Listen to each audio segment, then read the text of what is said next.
Lorry ಮಾಲೀಕರ ಸಂಘ ಕ್ಷೇಮಾಭಿವೃದ್ಧಿ ಸಂಘ ಮಾಲೂರು ತಾಲೂಕಲ್ಲಿ ಟೇಕಲ್ ಹೋಬಳಿಲಿ ಸ್ಟ್ರೈಕ್ ಮಾಡ್ತಾ ಇದ್ವಿ. ಲಾರಿಗಳು ಮುಷ್ಕರ ಮಾಡ್ತಾ ಇದ್ವಿ. ಕ್ರಷರ್ ಮಾಲೀಕರ ವಿರುದ್ಧ ಕೆಲವೊಂದು 9 ಪಾಯಿಂಟ್ಗಳನ್ನ ಇಟ್ಕೊಂಡು ನಾವು ಇವತ್ತು ಧರಣಿ ಮಾಡ್ತಾ ಇದ್ದೀವಿ. ಬೆಳಗ್ಗೆ ನಾವು 7 ಗಂಟೆಯಿಂದ ಧರಣಿ ಸ್ಟಾರ್ಟ್ ಮಾಡಿದ್ದೀವಿ ಇವತ್ತು. ಆದರೆ ಇದುವರೆಗೂ ನಮಗೆ ಯಾವುದೇ ಕ್ರಷರ್ ಮಾಲೀಕರಿಂದ ಯಾವುದೇ ಪ್ರತಿಕ್ರಿಯೆ ಬಂದಿಲ್ಲ. ನಮಗೆ ಅವರ ಸಮಸ್ಯೆಗೆ ಸ್ಪಂದಿಸಿಲ್ಲ. ಈ ಧರಣಿ ಏನಿದೆ ನಾವು ಇದನ್ನು ಅಹೋರಾತ್ರಿ ಮಾಡಿ ಕಂಟಿನ್ಯೂ ಮಾಡ್ತೀವಿ. ಈ ಧರಣಿನ ನಿಲ್ಲಿಸಲ್ಲ. ಈ 9 ಬೇಡಿಕೆ ಏನಪ್ಪ ಅಂದರೆ ಲಾರಿ ಮಾಲೀಕರು ಈ ಅವೈಜ್ಞಾನಿಕವಾಗಿ ಬೆಲೆಗಳನ್ನ ಹೆಚ್ಚಿಸಿರುವಂಥದ್ರ ಬಗ್ಗೆ.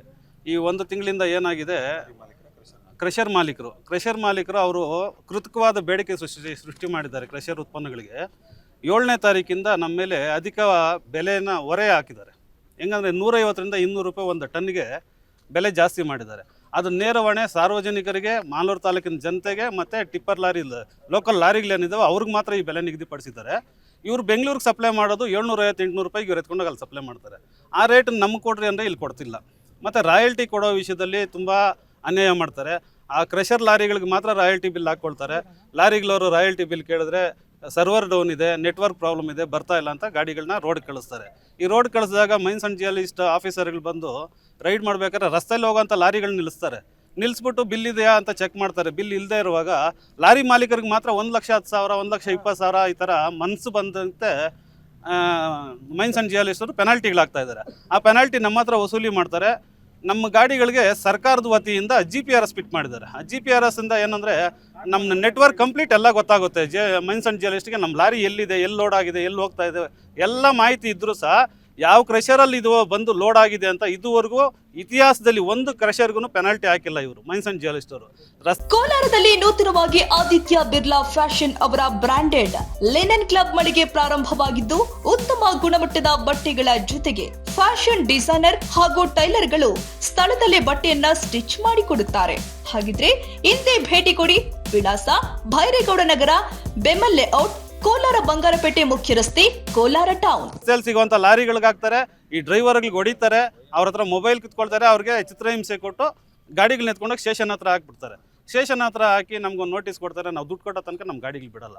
ಅದೇ ನಾವು ಹೋಗಿ ಅವ್ರು ರಿಕ್ವೆಸ್ಟ್ ಮಾಡ್ತೀವಿ, ಸರ್ ಇದು ಎಲ್ಲಿ ಕ್ರಷರಲ್ಲಿ ಲೋಡ್ ಆಗಿದೆ, ಬಂದು ನೀವು ಅದಕ್ಕೆ ಪೆನಾಲ್ಟಿ ಹಾಕ್ರಿ, ನಿಮ್ಮ ಹತ್ರ ನೆಟ್ವರ್ಕ್ ಇದೆಯಲ್ಲ, GPS ಇದೆಯಲ್ಲ ಅಂದರೆ ಸ್ಪಂದಿಸಲ್ಲ ಅವರು. ನಮ್ಗೆ ಲಾರಿ ಸಿಕ್ಕಿದೆ, ಲಾರಿಗೆ ಮಾತ್ರ ಹಾಕ್ತೀವಿ ಅಂತ ಹೇಳ್ತಾರೆ. ಈ ಥರ ಧೋರಣೆ ಮಾಡಿ ನಮ್ಮ ಲಾರಿ ಮಾಲೀಕರ ಮೇಲೆ ಅದಕ್ಕೆ ಹೊರೆ ಹೊರಿಸ್ತಾ ಇದ್ದಾರೆ. ಈಗ ಎಲ್ಲಿ ಏನು 150-200 ರೂಪಾಯಿ ಲೋಡ್ ಟನ್ನಿಗೆ ಜಾಸ್ತಿ ಆಗಿದೆ ಮೆಟೀರಿಯಲ್ ರೇಟು. ಅದನ್ನು ನಾವು ಎಲ್ಲಿಂದ ವಸೂಲಿ ಮಾಡಬೇಕು? ನಾವು ಸಾರ್ವಜನಿಕರ ಹತ್ರ ತೊಗೋಬೇಕು. ಯಾರು ಮನೆ ಕಟ್ತಾರೆ, ಬಿಲ್ಡಿಂಗ್ ಕಟ್ತಾರೆ, ಅವ್ರ ಹತ್ರನೇ ತೊಗೋಬೇಕಾಗ್ತದೆ. ಆದರೆ ಇವರು ಕ್ರಷರ್ ಮಾಲೀಕರು ಬೆಂಗಳೂರಲ್ಲಿ ಮಾತ್ರ 6 ತಿಂಗಳು ಸಾಲ ಹೊಡಿತಾರೆ. RMC ಕಂಪ್ನಿಗಳಿಗಿರ್ಬೋದು ಅಥವಾ ಅಪಾರ್ಟ್ಮೆಂಟ್ಗಳಿಗಿರ್ಬೋದು 800 ರೂಪಾಯಿ 750 ರೂಪಾಯಿ ಕೊಡ್ತಾರೆ, with royalty, with full GST ಎಲ್ಲ ಸೇರಿ ಅವ್ರಿಗೆ ಬಿಲ್ ಸಮೇತ ಕೊಡ್ತಾರೆ. ನಾವೇನು ಮಾಡಿದ್ದೀವಿ? ನಾವೇನು ನಿಮಗೆ ತೊಂದರೆ ಮಾಡಿದ್ವಿ, ಅನ್ಯಾಯ ಮಾಡಿದ್ವಿ? ನಮ್ಗೆ ಯಾಕೆ ಮಲ್ತಾಯಿ ಧೋರಣೆ ಮಾಡ್ತೀರಾ? ನಾವು ನಿಮ್ಗೆ ದುಡ್ಡು ಕೊಟ್ಟು ಮೆಟೀರಿಯಲ್ ತೊಗೊಂಡು ಹೋಗ್ತಾ ಇದೀವಲ್ಲ, ನಾವೇನು ಸಾಲ ತೊಗೊಳ್ತಾ ಇಲ್ವಲ್ಲ, ನಿಮ್ಗೆ ಕ್ಯಾಶ್ ದುಡ್ಡು ಕೊಡ್ತೀವಲ್ಲ, ಆದರೂ ನಮ್ಗೆ ಯಾಕೆ ಇಷ್ಟೊಂದು ಅನ್ಯಾಯ ಮಾಡ್ತಾ ಇದ್ದೀರಾ ಅಂತ ನಾವು ಕ್ರಷರ್ ಮಾಲೀಕರಲ್ಲಿ ಇವತ್ತು ಕೇಳ್ತಾ ಇದ್ದೀವಿ. ಅವರು ಇಷ್ಟು ರೇಟ್ಗಳು ಹೆಚ್ಚಿಸ್ಕೊಂಡ್ರು ನಂತರ ನಮಗೆ ಲಾರಿಗಳು ಬಾಡಿಗೆ ಏನಿದೆ, ಬಾಡಿಗೆನ ಕೇಳ್ತಾ ಇದ್ದೀವಿ. ಬಾಡಿಗೆ ಹೆಚ್ಚಿಸ್ರಿ. ನಮಗೆ 60 ರೂಪಾಯಿ ಡೀಸೆಲ್ ರೇಟ್ ಏನಿತ್ತು ಅವತ್ತು ಏನು ಬಾಡಿಗೆ ಕೊಡ್ತಾ ಇದ್ರಿ? 300 ರೂಪಾಯಿ ಕ್ರಷರಲ್ಲಿ ಮೆಟೀರಿಯಲ್ ರೇಟ್ ಇದ್ದಾಗ ಏನು ಬಾಡಿಗೆ ಕೊಡ್ತಾ ಇದ್ವಿ, ಇವತ್ತಿಗೂ ಅದೇ ಬಾಡಿಗೆ ಕೊಡ್ತಾ ಇದ್ದೀರಾ. ಒಂದು 10 ರೂಪಾಯಿ ಕೂಡ ಬಾಡಿಗೆ ರೈಸ್ ಮಾಡಿಲ್ಲ. ಅದನ್ನು ರೈಸ್ ಮಾಡಿರಿ ಅಂದರೆ ಯಾರೂ ಕಿವಿಗೆ ಹಾಕೊಳ್ಳಲ್ಲ. ನೀವು ಇಷ್ಟ ಇದ್ದರೆ ಓಡಿಸ್ರಿ, ಇಲ್ಲಾಂದರೆ ಬೇಡ, ನೀವು ಬರಬೇಡ್ರಿ ನಮ್ಮ ಕ್ರಷರ್ಗೆ ಅಂತ ಕೇಳ್ತಾರೆ. ಚಿಕ್ಕಬಳ್ಳಾಪುರದಲ್ಲಿ, ಪಕ್ಕದ ಜಿಲ್ಲೆ ಚಿಕ್ಕಬಳ್ಳಾಪುರದಲ್ಲಿ 550 ರೂಪಾಯಿ ಎಮ್ಸೆಂಡ್ ಇದೆ, 500 ರೂಪಾಯಿ 2012 ಇದೆ. ಅಲ್ಲಿ ರೇಟ್ ಕಡಿಮೆ ಇದೆ, ನಮ್ಗೆ ಯಾಕೆ ಈ ಥರ ಮಾಡ್ತೀರಂದರೆ ನೀವು ಅಲ್ಲೇ ಹೋಗಿ ತುಂಬಿಕೊಳ್ರಿ ಅಂತ ಹೇಳ್ತಾರೆ. ನಾವು ಮಾಲೂರು ತಾಲೂಕಿನ ಜನ ಇದ್ದೀವಿ. ನಾವು ಇಲ್ಲಿ ವ್ಯವಹಾರ ಮಾಡೋದು ಬಿಟ್ಟು ನಾವು ಅಲ್ಲಿ ತುಂಬಕ್ಕಾಗ್ತೈತಾ? ಯಾಕೆ ನಮಗೆ ಈ ಥರ ದೌರ್ಜನ್ಯ ಮಾಡ್ತೀರಾ?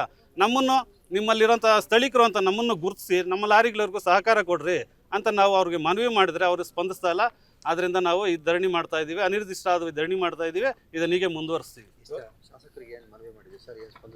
ಶಾಸಕರಿಗೆ ನಾವು 3 ದಿವಸದ ಹಿಂದೆ ನಾವು ಹೇಳಿದ್ವಿ ಅವ್ರಿಗೆ. ಅವರು ಹೇಳಿದರು, ನಮ್ಮ ಲಾರಿ ಅಸೋಸಿಯೇಷನ್ ಇದೆ, ಲಾರಿ ಅಸೋಸಿಯೇಷನು ಮತ್ತು ಕ್ರಷರ್ ಅಸೋಸಿಯೇಷನ್ ಏನಿದೆ ಅವ್ರ ಹತ್ರ ಹೋಗಿ ಮಾತಾಡ್ರಿ, ನಮಗೆ ಇದರಲ್ಲಿ ಏನು ಪಾತ್ರ ಇಲ್ಲ, ನೀವು ಅವ್ರ ಹತ್ರ ಮಾತಾಡಿ, ಅವರು ನಿಮಗೆ ಸ್ಪಂದಿಸ್ತಾರೆ, ನಾನು ಅವ್ರಿಗೆ ಹೇಳ್ತೀನಿ ಅಂತ ಹೇಳಿದರು. ನಾವು ಹಾಗಾಗಿ ಹೋಗಿ ಲಾರಿ ಮಾಲೀಕರೆಲ್ಲ ಸೇರಿ ಒಂದು ಸರಿ ಕ್ರಷರ್ ಮಾಲೀಕರ ಹತ್ರ ಕೂತ್ಕೊಂಡು ಒಂದು ಸಭೆ ಮಾಡಿದ್ವಿ. ಆವಾಗ 675 ಇದ್ದಿದ್ದು ಎಮ್ಸೆಂಡ್ನ 625 ಮಾಡಿದರು. ಮತ್ತು 625 ಇದ್ದು 2012ನ 585 ಕೊಡ್ತೀವಿ, ಮತ್ತು ರಾಯಲ್ಟಿ ಸಮೇತ ಕೊಡ್ತೀವಿ ಅಂತ ಒಪ್ಕೊಂಡ್ರು ಕ್ರಷರ್ ಮಾಲೀಕರು. ಆದರೆ ಅದನ್ನು ಯಾವುದನ್ನು ಪಾಲಿಸಿಲ್ಲ ಅವರು. ರೇಟ್ ಮಾತ್ರ ಅಷ್ಟು ಇಟ್ಟಿದ್ದಾರೆ, ಆದರೆ ರಾಯಲ್ಟಿ ಬಿಲ್ಗಳು ಕೊಡ್ತಾ ಇಲ್ಲ. ಯಾರು ಸಹ ರಾಯಲ್ಟಿ ಬಿಲ್ಲು ಪ್ರೈವೇಟ್ ಲಾರಿಗೆ ಕೊಡಲ್ಲ, ಅವ್ರು ಕ್ರಷರ್ ಲಾರಿಗಳಿಗೆ ಮಾತ್ರ ಹಾಕ್ಕೊತಾ ಇದ್ದಾರೆ. ಅದ್ರ ವಿರುದ್ಧವಾಗಿ ಧರಣಿ ಮಾಡ್ತಾ ಇದ್ದೀವಿ ನಾವು. ಇವತ್ತು ಎಷ್ಟು ಲಾರಿಗಳು ನಿಲ್ಲಿಸಿದೆ? ಇವತ್ತು ಸುಮಾರು ಟೇಕಲ್ ಭಾಗದಲ್ಲಿ 350 ಲಾರಿ ನಿಲ್ಲಿಸಿದ್ದೀವಿ. ಮಾಸ್ತಿ ಭಾಗದಲ್ಲಿ ಒಂದು 70ರಿಂದ 75 ಗಾಡಿ ನಿಲ್ಲಿಸಿದ್ದೀವಿ. ನರಸಾಪುರದಲ್ಲಿ ಒಂದು 40ರಿಂದ 50 ಗಾಡಿ ನಿಲ್ಲಿಸಿದ್ದೀವಿ. ನಾಳೆ ಮಾಸ್ತಿಲಿರೋಂಥ ಗಾಡಿಗಳೆಲ್ಲ ಇವತ್ತು ನಮಗೆ ಪರಿಹಾರ ಸಿಗಲಿಲ್ಲ ಅಂದರೆ ಮಾಸ್ತಿಲಿರೋಂಥ ಗಾಡಿಗಳು, ನರಸಾಪುರದಲ್ಲಿರೋಂಥ ಗಾಡಿಗಳು ಎಲ್ಲ ಟೇಕಲ್ ಭಾಗಕ್ಕೆ ಬರ್ತದೆ. ಎಲ್ಲ ಒಟ್ಟಿಗೆ 500 ಗಾಡಿ ಇಲ್ಲೇ ನಿಲ್ಲಿಸ್ಕೊಂಡು ಇಲ್ಲೇ ಸ್ಟ್ರೈಕ್ ಮಾಡ್ತೀವಿ. ಸರ್, ಇವಾಗ ನೀವು ಮಾತ್ರ ಮಾಡ್ತಾ ಇದ್ದೀರಾ? ಕ್ರಷರ್ ಓನ್ ಲಾರಿಗಳಿರ್ತಲ್ಲ, ಓಡಾಡ್ತಾನೆ ಇದ್ದಾವೆ. ಸದ್ಯಕ್ಕೆ ಕ್ರಷರ್ ಓನ್ ಗಾಡಿಗಳೇನಿದ್ದಾವೆ ಅವ್ರು ಓಡಿಸ್ತಾ ಇದ್ದಾರೆ. ನಾಳೆಯಿಂದ ನಮ್ಮ ಇದಕ್ಕೆ ಪರಿಹಾರ ಸಿಗಲಿಲ್ಲ ಅಂದರೆ ಆ ಗಾಡಿಗಳನ್ನೂ ಓಡಾಡೋಕ್ಕೆ ಬಿಡೋದಿಲ್ಲ. ನಾವು ಅದನ್ನು ಅಡ್ಗಟ್ತೀವಿ. ನಾವು ಏನಕ್ಕಂದರೆ 500 ಲಾರಿಗಳು ತಗೊಬಂದು ಸುಮಾರು 150 ಜನ ಲಾರಿ ಓನರ್ಗಳು, 500 ಲಾರಿ ಡ್ರೈವರ್ಗಳು ಸಮೇತ ಇಲ್ಲಿ ನಾವು ಸ್ಟ್ರೈಕ್ ಮಾಡ್ತಾ ಇದ್ದೀವಿ. ಅಂಥ ಸಂದರ್ಭದಲ್ಲಿ ಯಾವುದೋ ಒಂದು 10-20 ಲಾರಿ ಡ್ರೈವರ್ಗಳು ಮತ್ತು ಕ್ರಷರ್ಗಳು ಲಾರಿಗಳು ಓಡಿಸ್ತಾರೆ ಅಂದರೆ ನಾವು ಅದನ್ನು ಓಡ್ಸೋಕೆ ಬಿಡಲ್ಲ, ಅದನ್ನು ಸ್ಟಾಪ್ ಮಾಡ್ತೀವಿ. ಯಾರು ನಿಮ್ಗೆ ಕಾಂಟ್ಯಾಕ್ಟ್ ಮಾಡಿ? ಇದುವರೆಗೂ ಇನ್ನೂ ಯಾರೂ ಬಂದಿಲ್ಲ, ನಮ್ಗೆ ಸ್ಪಂದಿಸಿಲ್ಲ ಇನ್ನೂ. ಸರ್, ಈಗ ನಮ್ಮ ಬೇಡಿಕೆ